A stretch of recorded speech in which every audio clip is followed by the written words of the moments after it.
जी राम राम हरियाणा। एक बार फिर स्वागत आप सभी का बेमिसाल हरियाणा न्यूज में। मैं ब्रजेश चावला फिर जुड़ गया आपके साथ। बता दें आपको, कल फरीदाबाद के सिकरौना में बहुत बड़ी घटना हुई थी। एक महिला अध्यापक के ऊपर एक तरफा प्यार करने वाला कोट गांव का अमित ताबड़तोड़ हमला करता है। करीब 27 बार वार करता है, चाकुओं से पूरे शरीर को गोद डालता है और मौके पर ही उस महिला अध्यापिका की हो जाती है मौत। और पुलिस जैसे ही हरकत में आती है, मात्र 2 घंटे के अंदर उस आरोपी को गिरफ्तार कर लेती है। और आज उस आरोपी को एसीपी क्राइम खुलासा कर रहे हैं कैसे इस वारदात को क्यों अंजाम दिया गया। कहा जा रहा है कि वो युवक जो था एक तरफा प्यार करता था।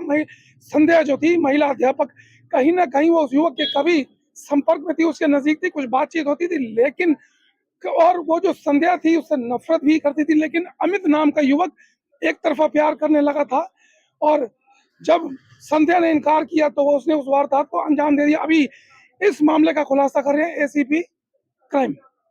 क्या हुई है, क्या कुछ पूरा मामला है और आरोपी को कहां से गिरफ्तार किया गया? जी, कल 3 अगस्त को फरीदाबाद में सिकरौना गांव के अंदर सरस्वती स्कूल के अंदर एक महिला टीचर की धारदार हथियार से हमला करके हत्या कर दी गई। उसी संदर्भ में FIR number 591 sector town police station के अंदर बीएनएस की धारा 103 सब सेक्शन 1 के तहत दर्ज किया गया है। और उसी मामले में कार्रवाई करते हुए क्राइम ब्रांच एवीटीएस की जो हमारी टीम है, जो सिकरौना के अंदर ही मौजूद है, उन्होंने वारदात से मात्र 2 घंटे के अंदर ही जो है वो आरोपी को काबू करने के अंदर सफलता हासिल की। आरोपी जिसे गिरफ्तार किया गया है उसका नाम अमित है और कोट गांव का वो रहने वाला है, फरीदाबाद का ही।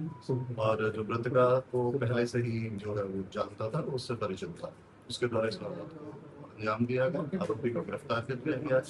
ड्यूरिंग पुलिस रिमांड अब उससे सख्ती से पूछताछ की जाएगी। माननीय न्यायालय में पेश करके उसका पुलिस रिमांड लिया जाएगा और जो रिकवरीज है की जाएगी। कारण क्या रही? जैसे मैंने बताया कि जो मृतका है वो पहले आरोपी अमित के ही गांव के अंदर एज टीचर काम करती थी, वहां से वो पहले से उसे जानता था। और अमित लगातार उस महिला का पीछा कर रहा था, वो उससे पीछा छुड़वाना चाह रही थी। उसने उसको पुलिस में शिकायत करने की भी धमकी दी थी। जब से उसने उसे इस तरीके की धमकी दी थी, उसके बाद उसने उसके साथ इस तरीके की वारदात वो जबरदस्ती उसको पीछा कर रहा था। और जब उसने शिकायत के बारे में कहा कि मैं तुम्हारे बारे में शिकायत करूंगी, तो उसने इस वारदात पर गिरफ्तार किया। कहां से गिरफ्तार इसको किया गया? जो आरोपी है उसको सिकरौना के पास से ही गिरफ्तार कर लिया गया था वारदात से मात्र 2 घंटे।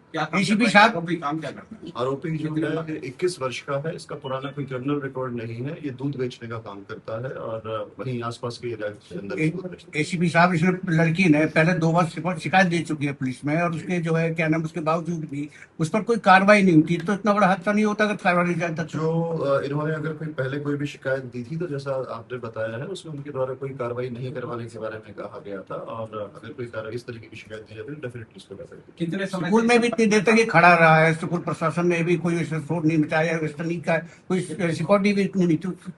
जो स्कूल में आप बता रहे हैं कि पहले से खड़ा रहा, उस बारे में कोई स्कूल प्रशासन के द्वारा कोई भी किसी तरीके की इंटीमेशन पुलिस को या फिर कहीं पे भी कोई विरोध उस तरह नहीं दर्ज कराया गया था। वारदात के बाद पुलिस को इन्फॉर्म किया गया और पुलिस ने त्वरित कार्रवाई करते हुए 2 घंटे के अंदर आरोपी को। सर, ये महिला के संपर्क में कब से, कितने समय से था? वो लगभग 2 वर्ष से इस महिला के साथ इसकी जानकारी थी। वो लोग एक दूसरे के संपर्क के अंदर थे, लेकिन महिला उससे बात करना नहीं चाह रही थी और जबरदस्ती उससे बात करने का प्रयास करता था।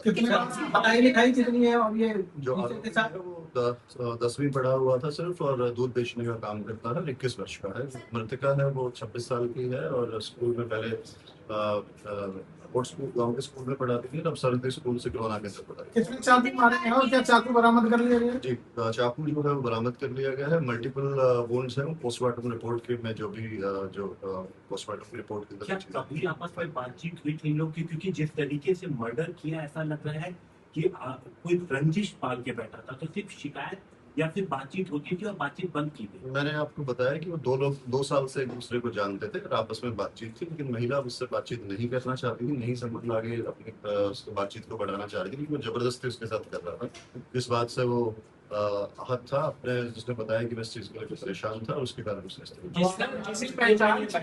स्कूल में दाखिल हुआ, क्या बताया इसने स्कूल में घुसते समय? जी, इनिशियली उसने बताया कि वो वहाँ पे कवर करके अपना फेस को जब गया था तो कवर करके गया था। इस तरीके से मतलब कि वो अपनी आइडेंटिटी उस दौरान वारदात के टाइम पे भी आइडेंटिटी अपने डिस्क्लोज नहीं करना चाह रहा था, लेकिन पुलिस इन्वेस्टिगेशन के अंदर जो तथ्य सामने आए उसके बाद उसका डिस्क्लोज हुआ और उसे गिरफ्तार किया गया। जो कोट गांव में स्कूल में पढ़ाती थी ये महिला, क्या ये स्कूल इसका अमित का था या इसके पिता का है, क्या है? नहीं, चीज और इसमें बात सामने आ सिर्फ रही उस गांव का रहने वाला है। अभी तक ऐसी कोई चीज सामने जो है वो नहीं गई है। जो आप परिवार की बात कर रहे हैं, मैंने बताया कि पोस्टमार्टम करवाया गया। पोस्टमार्टम रिपोर्ट की बेसिस पर खुलासा होगा कितने छात्रों। तो सर कैसे पता चला कि ये वो टीचर थी, ये दूर वाला था, तो इनका संपर्क कैसे बना? जी, जैसा मैंने बताया कि हत्या के बाद जब हमने इस चीज को अपने इन्वेस्टिगेशन शुरू की, अपने सोर्सेज को एक्टिव किया, सीसीटीवी फुटेजेस वगैरह चेक की, तभी चीज सामने आई कि एक युवक है जिसके इस तरीके से संपर्क है, उसका जो हुलिया है उसी से मिल रहा था। और फिर उसे जब गिरफ्तार किया गया तो गिरफ्तार करने के बाद उसे जो रंजिश का कारण और जो पीछे के जो संबंध थे वो सारे डिस्क्लोज किए। और ये स्कूल तक पहुंचा था, किस वाहन से पहुंचा था, कौन लोग इसके साथ थे? बताया जा रहा है कि 2 मोटरसाइकिल थी। नहीं, ये बाइक पे था, अकेला था। और पहले से था, उसको पहले से उसका आने जाने का मृतका का रूटीन पता था, और पहले से ही वहीं था। क्या लिविंग में भी रहती थी क्या कभी इसके नहीं, ऐसी कोई चीज